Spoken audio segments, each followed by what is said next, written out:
Bienvenidos al Estadio de la Cerámica, el segundo campo más antiguo de la liga y la casa del Villarreal Club de Fútbol. Hoy se enfrentan dos contendientes al título con realidades completamente diferentes. El Real Madrid va segundo y hoy podría arrebatarle el liderato al Barça, pero para eso tendrá que superar a un muy complicado Villarreal que le pisa los talones. A pesar de ser uno de los campos más pequeños de la liga, el ambiente aquí es conocido por apretar más que la mayoría. ¿Será cierto que la cerámica pesa tanto como dicen? Hoy voy a descubrirlo. Así que ponte cómodo, súbele al volumen y que ruede la número 5.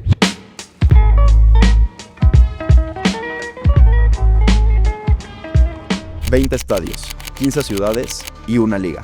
Las historias del fútbol que la televisión no cuenta. Los campos, sus equipos, rivalidades y la cultura de cada rincón de España. Esto es Conociendo todos los estadios de la liga.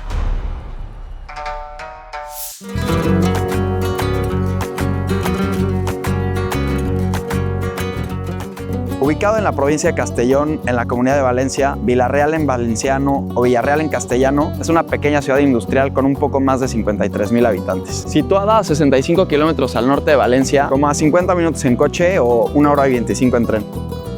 Fue fundada en 1274 por Jaime I de Aragón durante la Reconquista, con estatus real desde el primer día, de ahí su nombre. Durante siglos vivió de la agricultura y fue la naranja la que transformó su economía en el siglo XIX. Después de la Guerra Civil, algunos empresarios locales apostaron por la cerámica para diversificar y esa decisión cambió a la ciudad para siempre. La provincia de Castellón produce aproximadamente el 94% de las baldosas cerámicas de España y buena parte de las que se exportan al resto de Europa. Las empresas cerámicas son las que financian al estadio, las que dan nombre al campo y las que han sostenido económicamente al club en sus momentos más difíciles.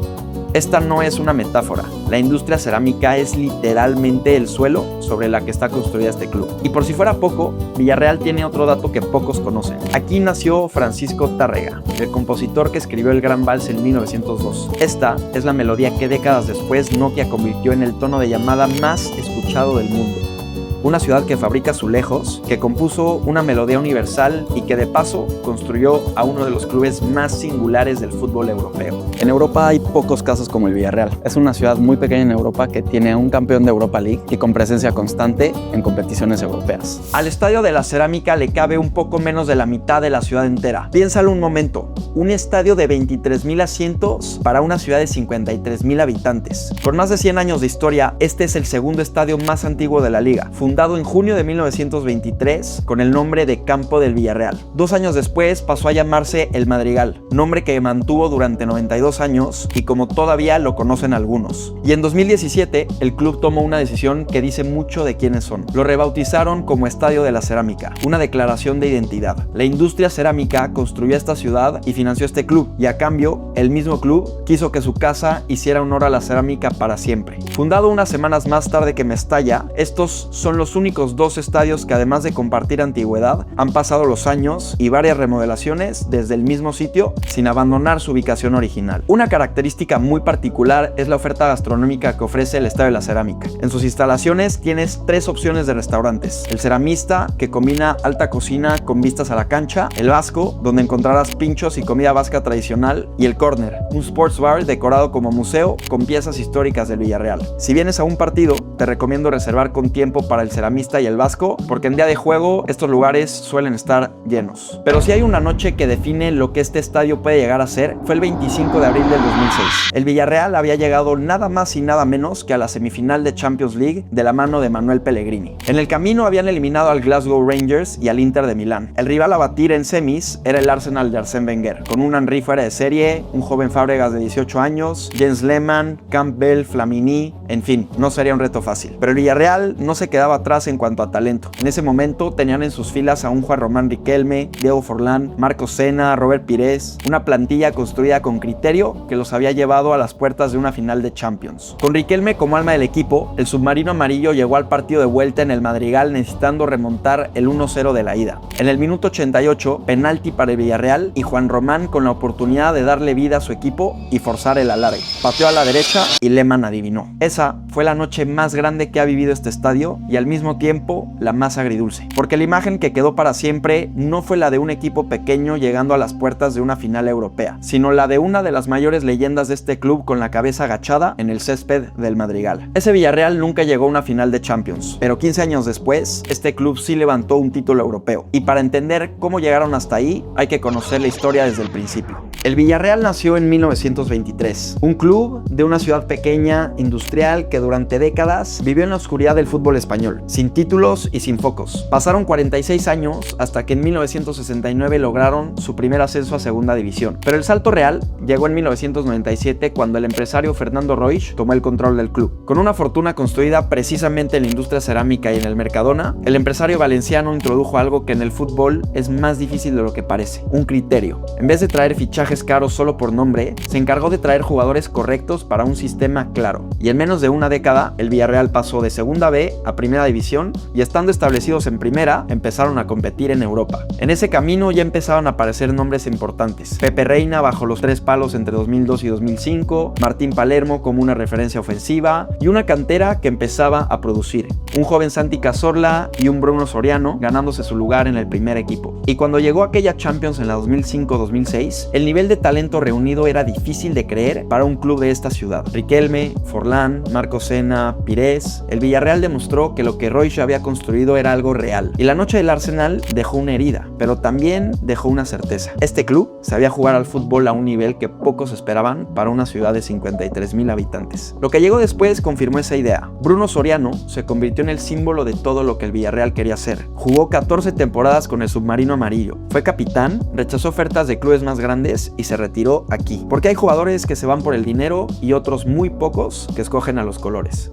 Y la cantera siguió produciendo. Gerard Moreno, Jeremy Pino y Pau Torres, por mencionar algunos. Jugadores formados en Villarreal que llegaron a la selección española y a los máximos escenarios de Europa. Y de hecho, antes que ellos, un mediocampista que años después sería elegido el mejor jugador del mundo. Rodri Hernández estuvo en la cantera del Villarreal antes de ganar el Balón de Oro jugando para el Manchester City. Ese es el Villarreal, un club que no compra estrellas, las forma, las atrae o las encuentra antes que nadie. Y todo ese camino desembocó en el 26 de mayo de 2021 en la final de la Europa League que se jugó en Polonia. El Villarreal de Unai Emery contra el Manchester United de Solskjaer. Gerard Moreno abrió el marcador en el minuto 29. Cavani lo empató en el 55 y el marcador se mantuvo así hasta llegar a los penales. En total hubo 22 tiros desde el punto penal. Tanto los 10 jugadores de campo del Villarreal como los 10 del United marcaron el suyo. Y entonces les tocó a los porteros. Jerónimo Rulli anotó su penal y luego se tiró a su derecha para detener el suyo a David De Gea. Y a más de 2,000 kilómetros de su hogar, delante de unos pocos aficionados al submarino amarillo que habían cruzado Europa para llegar a Polonia y para estar ahí, para ver al Villarreal levantar su primer y único título europeo. 15 años después de aquella noche en el Madrigal, el círculo se cerró. Estamos en Villarreal, una ciudad que vive de los cítricos y de la industria cerámica. Una comunidad orgullosa de sus raíces y fiel a su equipo. En el corazón de esta ciudad, la afición tiene su templo, el Estadio de la Cerámica. Un estadio centenario que ha visto al Villarreal llegar a lo más alto.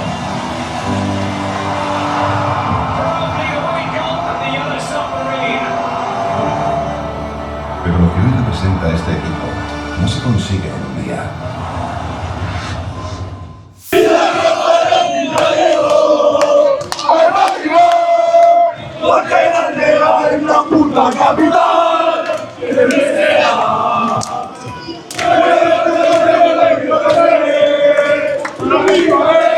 Es la cercanía entre el estadio y el barrio, es increíble. El estadio está integrado en la ciudad, en el mero centro de la ciudad, y eso le da una vida muy peculiar, muy particular. Y a mí me gustan más esos estadios que están en las ciudades y que no tienes que tomar una carretera, que no te tienes que ir a las afueras de la ciudad.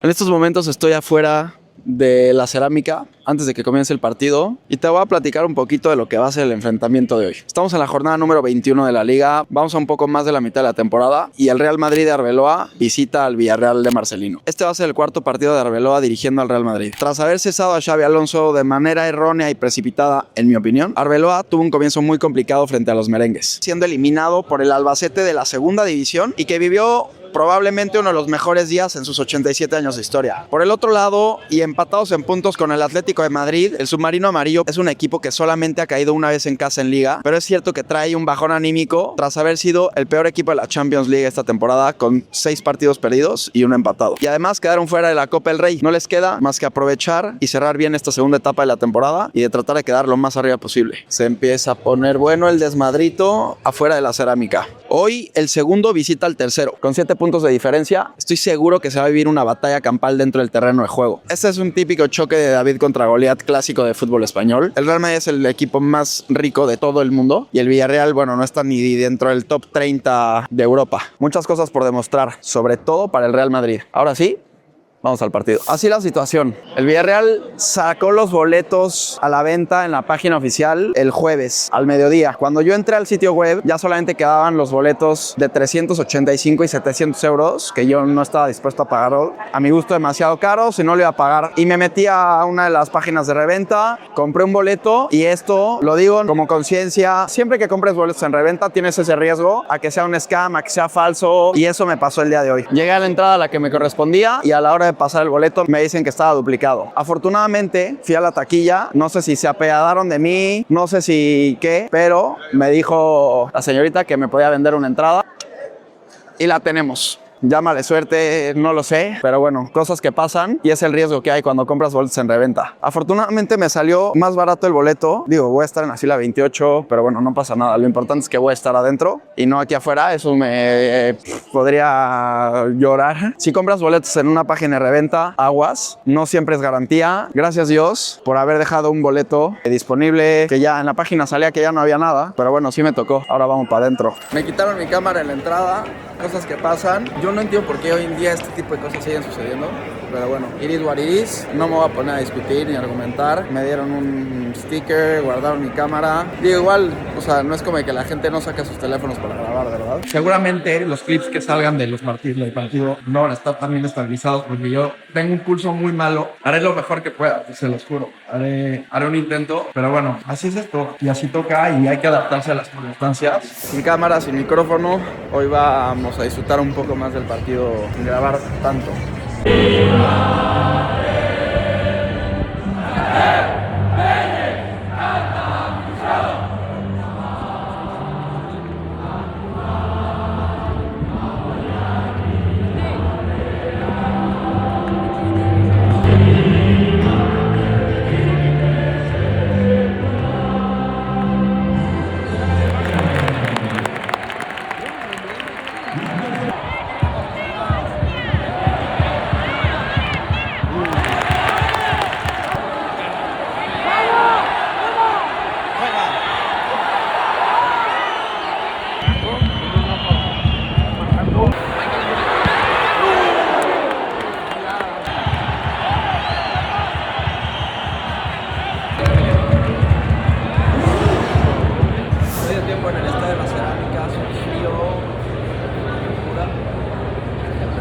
Medio tiempo en el Estadio de las Cerámicas, frío, pura. Real Madrid se ve muy desconectado. En realidad los dos, El Villarreal lo ha querido un poco más. En realidad diría que ninguno para nadie hasta ahora. A ver, el marcador es claro, 0-0, pero ninguno ha tenido ninguna clara. Y tampoco veo muy claro ideas a ninguno de los dos. Lo de siempre, Vinicius quejándose de saques de manos, lo normal de Vinicius. Pero bueno, el primer tiempo, los primeros 45 minutos flojos de los equipos, sin una llegada clara. Y bueno, ahora va a tocar estar en la portería donde ataca el Madrid.